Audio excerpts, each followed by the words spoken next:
Don't lay awake at night thinking about all your trials and tribulations and problems. Don't lay awake at night thinking about all that stuff.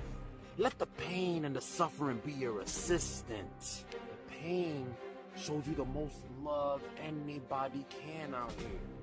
You start to feel that pain? Grab a pencil. That's lead, right? You could turn lead into gold. Write a poem. Write a story. Write a song. Write something that'll change the world. Write something that people can relate to and publish it. Make moves in your life. You can't be stuck in one place. Let the pain guide you to your success. You hear about all the actors and artists out there. They go through the most pain. They've been through the most bull crap in order to get to where they are at. But what they had to do was get self in order, put their mind in the right position, and go for what they want. As hard as it was, as all the doubt that they got.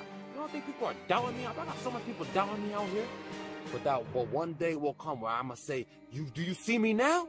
You see me now? It's gonna come. I'm already saying it. Cause I'm living life more than half of the people I see out here. Cause I'm free. I don't care about other people's opinions, objections. I don't care. I live my life. You see where I'm at? Nature, caveman style. I'm in nature, baby. That's what I do out here.